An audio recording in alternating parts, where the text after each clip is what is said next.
22 जनवरी को अयोध्या में एक और दिवाली मनाई जाएगी और पूरे देश में जय श्री राम का महापर्व मनाया जाएगा।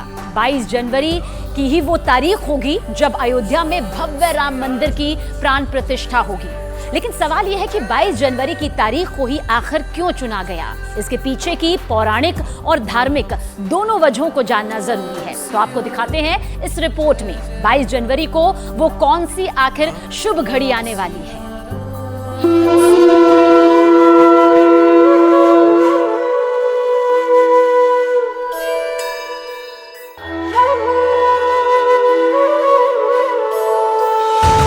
22 जनवरी की सबसे शुभ घड़ी।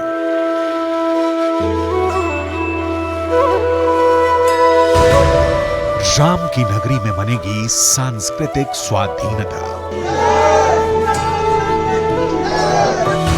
22 जनवरी को मनेगी दूसरी दिवाली। 22 जनवरी की तारीख, जिसे लेकर तैयारियां सिर्फ अयोध्या तक सीमित नहीं है, बल्कि 22 जनवरी को अतुलनीय और अनंत काल के लिए इसे अविस्मरणीय बनाने के लिए पूरे देश भर में राम भक्त कमर कस चुके हैं। वो 22 जनवरी का दिन होगा जब अयोध्या में प्रभु श्री राम भव्य मंदिर में विराजमान होंगे। लेकिन इन सब के बीच लोगों के मन में सवाल उठ रहे हैं कि आखिर 22 जनवरी की तारीख ही क्यों? 22 जनवरी की तारीख ही इस ऐतिहासिक दिन के लिए क्यों चुनी गई? इसके पीछे की कहानी भी समझनी जरूरी है। 22 जनवरी वो तारीख जिस दिन पूरी दुनिया के हिंदू धर्म में आस्था रखने वाले लोगों के लिए एक बड़ा पल होगा, उत्सव जैसा माहौल होगा। सदियों बाद भगवान राम अपने उस जगह पर आएंगे जहां उन्होंने जन्म लिया था, और ये बात हिंदुओं के दिमाग पर एक अमिट छाप छोड़ जाएगी हमेशा हमेशा के लिए। इस वक्त आप देख रहे हैं कि जो निर्माण कार्य है वो बहुत तेजी से चल रहा है और 22 जनवरी को प्रधानमंत्री नरेंद्र मोदी प्राण प्रतिष्ठा करेंगे श्री राम के मंदिर का। लेकिन सबके जहन में एक बात आ रही है कि आखिर 22 जनवरी की तारीख ही क्यों चुनी गई? 22 जनवरी को ही प्रधानमंत्री प्राण प्रतिष्ठा का कार्यक्रम क्यों कर रहे हैं? तो आइए हम आपको बताते हैं उसके पीछे की वजह क्या है। दरअसल 22 जनवरी को कुर्म द्वादशी पड़ रही है। कुर्म द्वादशी का क्या ऐतिहासिक महत्व है, क्या पौराणिक महत्व है? कुर्म द्वादशी के दिन ही भगवान विष्णु ने कच्छप अवतार लिया था और प्रभु श्री राम भी भगवान विष्णु के अवतार माने जाते हैं। हर साल शुक्ल पक्ष जो पौष महीने का होता है उसकी 12वें दिन कुर्म द्वादशी पड़ती है और इस बार वो तारीख 22 जनवरी को पड़ रही है। और इसीलिए भगवान विष्णु जो जिनके अवतार प्रभु श्री राम थे उनकी प्राण प्रतिष्ठा उसी दिन की जा रही है। भगवान श्री राम को श्री हरि विष्णु का अवतार माना जाता है। विष्णु पुराण के मुताबिक भगवान विष्णु ने कूर्म यानी कछुए का अवतार लिया था, जिस कारण ये द्वादशी भगवान विष्णु के कूर्म रूप को समर्पित है। इस दिन विष्णु की कूर्म रूप में पूजा की जाती है। सनातन धर्म में कूर्म जयंती का बहुत अधिक महत्व है। अगर इस दिन गृह निर्माण का कार्य किया जाए तो वो पूरा होता है। अगर किसी के घर में वास्तु दोष होता है तो इस दिन वास्तु दोष को बहुत ही आसानी से दूर किया जा सकता है। जोग लगन ग्रह बार तिथि सकल भय अनुकूल। ग्रह नक्षत्र जिनकी चाकरी करते हैं, हाथ जोड़े खड़े रहते हैं, उन मर्यादा पुरुषोत्तम जगत के नियंता भगवान विष्णु के रामावतार प्रभु श्री राम जी अपने गर्भगृह में विराजमान होने जा रहे हैं। मकर संक्रांति के ठीक एक सप्ताह पूर्व बाद मृगशिरा नक्षत्र में अभिजीत मुहूर्त में यहाँ आपके चैनल के माध्यम से उन दर्शकों को जो देख रहे हैं कि कोरोना काल में जब पूरी दुनिया त्राहि त्राहि कर रही थी, उस समय मर्यादा पुरुषोत्तम प्रभु श्री राम जी के मंदिर निर्माण का पूजन हुआ और पूरी दुनिया में सबसे पहले कोरोना पर विजय पाने वाला भारत ही है। यह मृगशिरा नक्षत्र में भगवान का अपने गर्भगृह में विराजमान होना इस बात का संकेत है कि 21वीं सदी उज्जवल भविष्य भारत की मुट्ठी में है। अयोध्या में प्रभु श्री राम के भव्य मंदिर की प्राण प्रतिष्ठा जिस 22 जनवरी की तारीख को होगी, वो 22 जनवरी की तारीख भविष्य में हिंदुस्तान के लिए एक खास दिन के तौर पर जाना जाएगा। 22 जनवरी की तारीख को लेकर श्री राम जन्मभूमि तीर्थ क्षेत्र के महासचिव चंपत राय ने न्यूज 18 इंडिया के श्री राम महापर्व कॉन्क्लेव में क्या कहा, वो सुनिए। 22 जनवरी 2024 सोमवार पौष शुक्ल द्वादशी, इसी प्रकार देखता हूं जिस प्रकार समाज ने कभी 15 अगस्त 1947 देखा होगा। देश की राजनीतिक स्वाधीनता और अब देश के सम्मान की पुनर्प्रतिष्ठा, सांस्कृतिक स्वाभिमान, सांस्कृतिक स्वाधीनता की ओर कदम चला। 22 जनवरी के दिन अयोध्या में दूसरी दिवाली मनाने की तैयारी है। अयोध्या वासी एक बार फिर प्रभु श्री राम के आगमन पर जश्न मनाने की तैयारी में जुटे हैं। 22 जनवरी को ठीक वैसे ही आनंद का माहौल होगा जैसा आनंदमय माहौल त्रेता युग में प्रभु श्री राम के 14 साल के वनवास से लौटने के बाद बना था। तो बताइए, बहुत सारे लोगों के मन में सवाल है, आपको पता है 22 जनवरी को क्यों तिथि रखी गई प्राण प्रतिष्ठा की? क्योंकि विष्णु भगवान का अवतार हुआ था, कच्छप अवतार। हाँ, इसीलिए हाँ, और शुक्ल पक्ष कहला गया ना, हाँ। इसीलिए भगवान राम का प्राण प्रतिष्ठा होगी। आप तो एकदम युवा हैं, आप बताइए जरा 22 जनवरी का आपके मन मस्तिष्क में क्या असर होने वाला है? भाई भाजपा सरकार का जो वादा है, मोदी और योगी जी का जो वादा है, वो जरूर ये पूरा करेंगे, क्योंकि उन्हीं के समय से ये कार्य जिस स्पीड से चल रहा है तो कंप्लीट जरूर हो जाएगा। उस दिन क्या कार्यक्रम? दीपावली मनाई जानी चाहिए। जब रामचंद्र जी वहाँ से आए थे वनवास से, हाँ। तो सभी जगह दिया जले थे, घी के दीपक जलाए। इसी खुशी में अपने यहाँ भी दीपक जलाना चाहिए। 22 जनवरी को भी दीपक जलाना चाहिए। हाँ, 22 जनवरी को पूरे विश्व में दीपक जलेंगे, पूरे विश्व में दीपक जलेंगे, पूरे विश्व में दीपक जलेंगे। हर घर में 11 दीपक जलने, हर घर में, हर मंदिर में सजावट। 22 जनवरी को होने वाले शुभ कार्य में कोई बाधा या विघ्न न आए, उसके लिए अयोध्या में पिछले 400 से ज्यादा दिनों से निरंतर महायज्ञ हो रहा है। इस महायज्ञ का आयोजन पिछले साल 4 नवंबर को शुरू हुआ था, जो प्राण प्रतिष्ठा के 1 महीने बाद तक यूं ही निरंतर चलता रहेगा। अध्यक्ष महोदय ने हमको यहाँ पर बुलाया, चारों वेदों का यहाँ पारायण चल रहा था, और ये इसलिए यहाँ किया जा रहा है कि अयोध्या श्री राम जन्मभूमि का भव्य मंदिर निर्विघ्नता पूर्वक संपन्न हो जाए, इसीलिए इस काम को यहाँ पर किया जा रहा है। श्री राम की नगरी अयोध्या ही नहीं बल्कि पूरे विश्व के लिए 22 जनवरी की तारीख यादगार बनेगी। 22 जनवरी को होने वाले प्राण प्रतिष्ठा कार्यक्रम के लिए श्री राम जन्मभूमि तीर्थ क्षेत्र की ओर से देश के गणमान्य लोगों को आमंत्रण पत्र भेजे जा रहे हैं। इनमें कला जगत की बड़ी हस्तियों के भी नाम हैं। अभिनेता अमिताभ बच्चन और अक्षय कुमार को प्राण प्रतिष्ठा कार्यक्रम में शामिल होने के लिए आमंत्रण पत्र भेजा गया है। बहुत अच्छी बात है, इन लोगों को आना चाहिए कि कलाकार हैं, इनकी कलाकार जो होती है वो देश में और सबके लिए यह हितकारी होती है। तो जैसे अक्षय कुमार जी हैं, अमिताभ बच्चन जी हैं, इसी प्रकार और जितने लोग हैं, जितने आ रहे हैं, जितने को निमंत्रण दिया गया है, वह सूझबूझ कर दिया गया कि सभा में और रामलला का वो उस प्राण प्रतिष्ठा में सम्मिलित हों, क्योंकि स्वयं प्रधानमंत्री जी उसमें सम्मिलित होंगे। इसलिए यह जो सिनेमा के और जो भी कलाकार हैं उनके आना ज़रूरी है, और इसीलिए ट्रस्ट ने उनको निमंत्रण भेजा है। और जितने के नाम आप बताए हैं वो सभी का निमंत्रण गया, और सब लोग आने के बाद में उनका स्वागत सम्मान अयोध्या में होगा, और देखेंगे अयोध्या के विकास किस प्रकार से हो रहा है। 22 जनवरी के बाद आम भक्तों के लिए भव्य राम मंदिर का दिव्य द्वार खुलेगा, जिसके लिए पूरे अयोध्या में बड़ी तैयारी हो रही है। लाखों श्रद्धालुओं के रहने और खाने से लेकर सुरक्षा के अभूतपूर्व इंतजाम किए जा रहे हैं।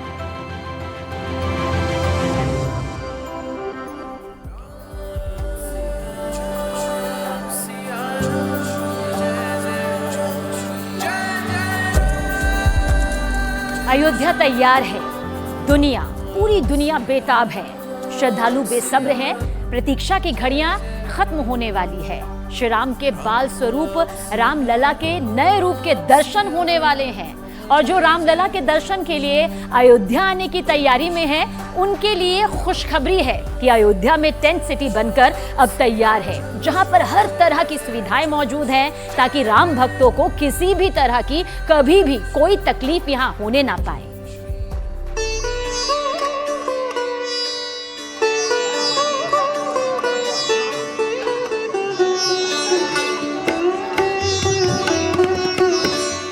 जी हां, सबके लिए अयोध्या तैयार हो रही है।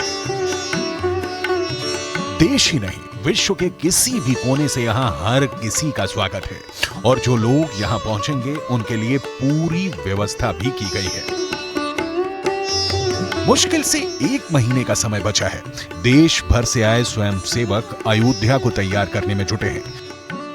22 जनवरी को रामलला नव्य, दिव्य, भव्य मंदिर में विराजमान होंगे और उनकी अगुवाई करने के लिए लाखों की संख्या में श्रद्धालु अयोध्या पहुंचेंगे और उनके ठहरने के लिए तमाम तरह के इंतजाम किए जा रहे हैं, जिसमें शामिल है टेंट सिटी अयोध्या ब्रह्मकुंड। यह है टेंट सिटी अयोध्या ब्रह्मकुंड और ये टेंट सिटी सामान्य टेंट सिटी नहीं है।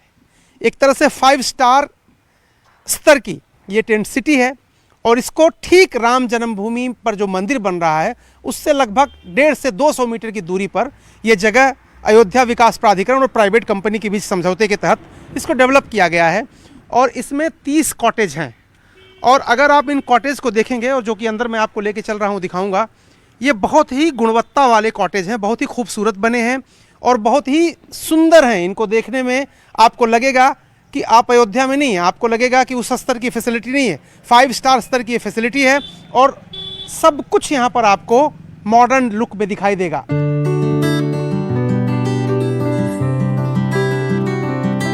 श्री राम जन्मभूमि के ठीक सामने बनी इस टेंट सिटी में विश्व स्तर की सुविधाएं हैं। 5 स्टार होटल, समंदर के किनारे बने रिसोर्ट को टक्कर देने वाली ये टेंट सिटी बनकर तैयार है, जहां 30 लग्जरी कॉटेज हैं। लेकिन कॉटेज के नाम से धोखा मत खाइए, ये कॉटेज किसी भी 5 सितारा होटल के कमरे से कम नहीं है। खास तौर पर विदेशी मेहमानों के लिए तैयार किया गया है। टेंट सिटी में कोई भी कॉटेज बुक करा सकता है। 1 दिन का किराया 10 से 15 हजार रुपए का होगा। अयोध्या विकास प्राधिकरण ने यह प्रोजेक्ट तैयार किया। एक निजी कंपनी के साथ 15 साल का अनुबंध किया गया है। अयोध्या में टेंट सिटी तैयार की गई है तो जाहिर है वहां श्री राम के निशान तो होंगे ही। इसीलिए टेंट सिटी अयोध्या ब्रह्मकुंड में प्रवेश करते ही आपको सबसे पहले दर्शन होंगे चरण पादुका के।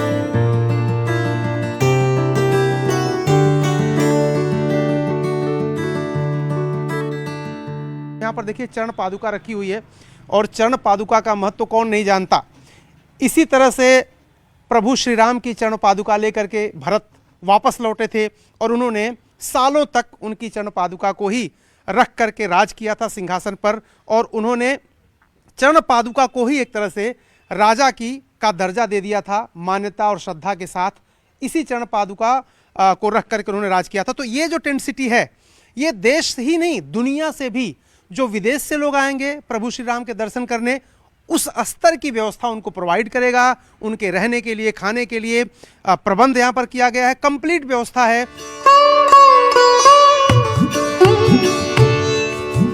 टेंट सिटी को इस तरह से बनाया गया है जिससे यहाँ आने वाले मेहमानों को, श्रद्धालुओं को किसी भी तरह की कमी महसूस ना हो।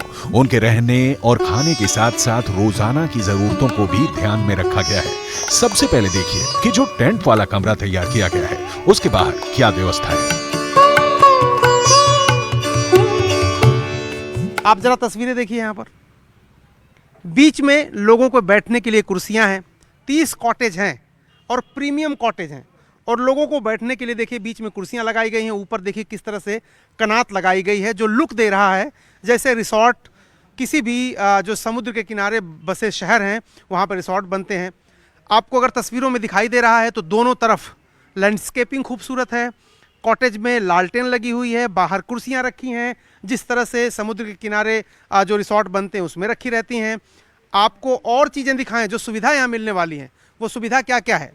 इन तस्वीरों के अलावा अगर मैं आपको सुविधा दिखाऊं तो आप यहाँ पर देखिए कि ये पेड़ों की घनी छाया के बीच में न सिर्फ बैठने की जगह है बल्कि आपकी सुरक्षा को लेकर के सीसीटीवी सर्विलांस भी है। ये चारों तरफ यहाँ पर सीसीटीवी ऐसे लगे हुए हैं जिससे कि जो देश विदेश के लोग आएंगे उनकी सुरक्षा का ख्याल रखा जा सके। मॉडर्न लाइट हैं, लाइट्स बड़ी खूबसूरत हैं। न सिर्फ नीचे पार्क में देखिए, पार्क जो बना हुआ है सामने, यहाँ पे भी लाइट है। ऊपर भी अगर आप यहाँ पर देखेंगे तो कॉमन एरिया में लाइट बहुत ही बेहतरीन है ताकि रात में भी चारों तरफ दिखाई दे। साइन बोर्ड लगे हुए हैं कि आपका टेंट कहाँ है, आपकी कॉटेज कहाँ पर है, यहाँ पर वो साइन बोर्ड यहाँ पर लगा हुआ है। मनोरंजन के लिए शाम को यहाँ पर देखिए अभी स्टेज बन के तैयार है। इसके अलावा अगर आग लग जाती है तो उससे निपटने के लिए फायर हाइड्रेंट यहाँ पर रखे हुए हैं, बालू रखा हुआ है। और चूँकि यहाँ पर थोड़ा नेटवर्क की समस्या रहती है तो वाईफाई बेहतरीन आपके मोबाइल का अनुभव, लैपटॉप जो लेके अगर आप आ रहे हैं, लोग काम करने वाले लोग, कामकाजी लोग हैं, तो उनके लिए नेटवर्क की कोई समस्या यहाँ पर नहीं होगी।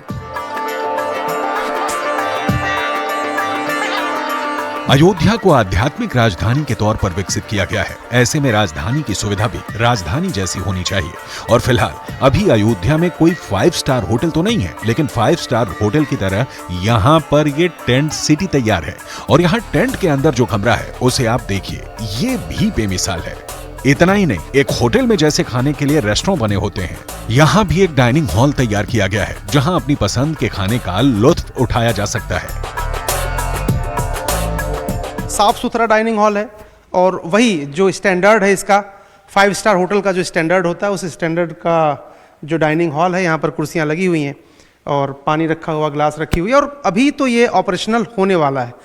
इसके साथ ही साथ अगर आप इधर देखें तो जो बुफे लगता है, बुफे में किस तरह से सूप से लेकर के ब्रेड और खाने की चीज़ें यहाँ पर रखी जाएंगी। वुडन से बना हुआ है, पूरा एसी हॉल है ये और बढ़िया लाइटिंग का इंतज़ाम है। उधर देखिए आप जो खाने का इंतज़ाम है, वहाँ पर बुफे भी लगेगा और आला कार्टे जिसको जो खाना है वो भी सुविधा यहाँ पर उपलब्ध होगी।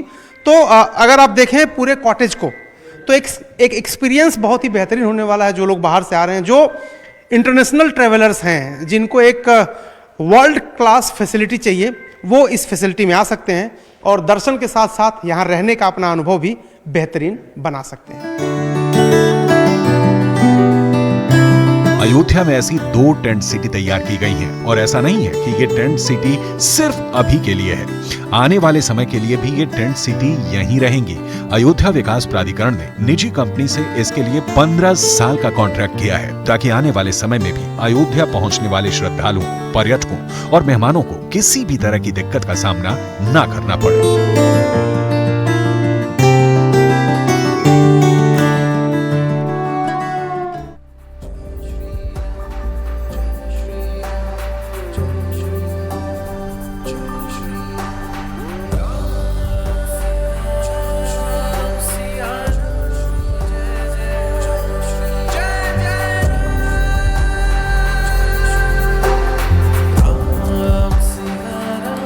शताब्दियों की अभिलाषा, सदियों की तपस्या और दशकों का संघर्ष सफल हुआ और 5 अगस्त साल 2020 को प्रधानमंत्री नरेंद्र मोदी ने श्री राम मंदिर के लिए भूमि पूजन किया। बस इसी के साथ श्री राम जन्मभूमि का प्रारंभ हो गया। अद्भुत, अलौकिक, आकर्षक, अद्वितीय श्री राम मंदिर के निर्माण का कार्य और श्री राम मंदिर के साथ साथ निर्माण हो रहा भव्य और दिव्य अयोध्या का, जहां पहुंचने वाले श्रद्धालुओं, मेहमानों के लिए सारी सुविधाएं तैयार हो रही हैं।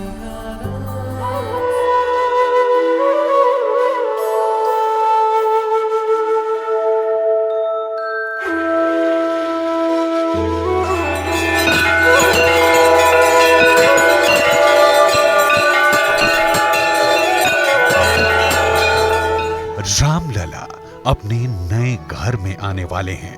रामलला के स्वागत के लिए अयोध्या भी भव्य और दिव्य बन रही है। श्रद्धालुओं की सुविधा के लिए तमाम तरह के इंतजाम किए जा रहे हैं। अयोध्या को इस तरह सजाया जा रहा है जैसा आज से पहले विश्व के किसी भी शहर को सजाने के लिए नहीं किया गया। 22 जनवरी को जब रामलला को श्री राम मंदिर में विराजमान किया जाएगा, उससे पहले और उसके बाद अयोध्या में तमाम तरह के कार्यक्रम होंगे। पूरे देश से हर दिन लाखों की संख्या में मेहमान और श्रद्धालु अयोध्या पहुंचेंगे। लिहाजा उनके ठहरने के साथ उनके लिए भोजन की पूरी व्यवस्था की जा रही है। देश के अलग अलग हिस्सों से लोगों के दान में दी गई भोजन सामग्री को अयोध्या तक पहुंचाने और उनके भंडारण का जिम्मा संभाल रही है विश्व हिंदू परिषद। भोजन के लिए भंडारण केंद्र तैयार किया गया है। अलग अलग राज्यों से आई भोजन सामग्री भंडारण केंद्र में रखी जा रही है। भंडारण केंद्र को जमीन से 2 फीट ऊपर तैयार किया गया है। अयोध्या के गणेश कुंज में वीएचपी भोजन सामग्री का भंडारण कर रही है। यहाँ अनाज के साथ साथ मसालों की खेप पहुंच रही है। चीनी, चाय पत्ती और नमक की खेप भी वीएचपी के बनाए भंडारण केंद्र में पहुंच रही है, जिसे चूहों और नमी से बचाकर रखने का बखूबी इंतजाम किया गया है। हर स्टेट के लिए अलग अलग दिन निर्धारित किए गए हैं। उस स्टेट के लोग उस दिन आएंगे और सबके खाने पीने की व्यवस्था आप करें। जरा आगे आइए, ये देखिए, ये काली मिर्च यहाँ पर है। ये काली मिर्च है, वो ऊपर जो रखी हुई वो दालचीनी है। ये काली मिर्च लिखा हुआ है यहाँ पर, काली मिर्च। वो ऊपर देखिए दालचीनी है। ये मसाले हैं। अगर इधर देखें आप तो तेजपत्ता है। ये तेजपत्ता है, इसको यहाँ पर रखा गया है। और दिवाकर जी, ये यहाँ पर मैंने देखा, ये चीनी है क्या? ये क्या है? जरा इधर आइए। ये देखिए, यहाँ पर चीनी रखी गई है। हर दिन करीब 1 लाख श्रद्धालुओं और पर्यटकों के लिए अयोध्या पहुंचने का अनुमान है और उसी को ध्यान में रखकर अयोध्या को दुनिया की आध्यात्मिक राजधानी के तौर पर तैयार किया जा रहा है। पूरी अयोध्या में अलग अलग जगहों पर मेहमानों और श्रद्धालुओं के खाने की व्यवस्था की गई है और इसके लिए वीएचपी ने बाकायदा एक बेस किचन तैयार किया है। वीएचपी के बेस किचन में खाना पकाया जाएगा। अयोध्या की सीमा में चारों तरफ भोजनालय बनाया जाएगा। बेस किचन में पका खाना भी सभी भोजनालय में भेजा जाएगा। अयोध्या के हर हिस्से में भोजन वितरित करने की व्यवस्था होगी। वाराणसी और लखनऊ से बावर्ची खाना बनाने के लिए पहुंच रहे हैं। भोजनालय में शुद्ध और सात्विक भोजन परोसा जाएगा। अब यहाँ पर देखिए, ये जो सामान रखा हुआ है, ये लाखों लोगों के लिए जब सामान बनेगा तो कितने बड़े बड़े देखिए छनौटे हैं। यहाँ पर ये सब्जियाँ चलाने के लिए है। ये देखिए दाल निकालने के लिए है। छोटा बड़ा हर तरह का यहाँ पर सामान जो है, जो खाना बनाने में, भोजन पकाने में लगता है। कैसे उनको बांटा जाएगा, सब्जियाँ, दाल, ये सब इसमें कढ़ाइयों से निकाल करके बाल्टियों में रख करके और उसको लोगों तक, भक्तों तक पहुँचाया जाएगा। और ये देखिए छनौटे हैं पूड़ियाँ छानने के लिए। पूड़ियाँ छानने के लिए जी जी जी। और इससे उससे दाल निकालने के लिए बड़ा पात्र है वो, और छोटे वितरण के लिए ये जो है छोटा पात्र है, उससे वितरण के लिए किया जाएगा। यह रोटी के लिए चिमटा है। अच्छा, ये जो है, ये जरा देखिए, ये जो है, ये रोटी के लिए, रोटी पकाने के लिए चिमटा है। तो इस तरह से पात्र हैं। पात्र भी धीरे धीरे आ रहे हैं। देश भर से हजारों किलो मसाले, चावल, दाल, चीनी, आटा, अदरक और अनाज आ रहा है। अभी भी बहुत सामान रास्ते में है। खाना बनाने के लिए बर्तनों की खेप भी आ गई है। हर राज्य के वीएचपी के 10,000 स्वयंसेवक इस काम में लगे हुए हैं और आवास, भोजन और वाहन व्यवस्था में लगे हैं। 36 स्थानों पर भोजनालय चलेगा और उन 36 स्थानों पर जो भोजन में सामग्री लगेगी इसी केंद्रीय भंडार गृह से ही जाएगा। तो आपका अनुमान कितना लोग लगे हैं, कितना स्वयंसेवक लगे हैं इस पूरे जो है कार्यक्रम में जो आप करवा रहे हैं? इसमें 10,000 कार्यकर्ता, आवास व्यवस्था, भोजन व्यवस्था, वाहन व्यवस्था, अतिथियों की सेवा में, पूज्य संतों की सेवा में, इस तरह से 10,000 की संख्या कार्यकर्ताओं की लगी। 10,000 कार्यकर्ता 36 भोजनालय से भोजन की व्यवस्था की जा रही है। वो प्रतीक्षा के पल आज फलीभूत हो रहे हैं। आज राम की नगरी सबसे ज्यादा प्रसन्न दिखती है। आज रघुनंदन की प्रजा परम आनंद के रस में डूबी है। श्री राम का मंदिर प्रत्येक दिन नई ऊंचाई प्राप्त कर रहा है।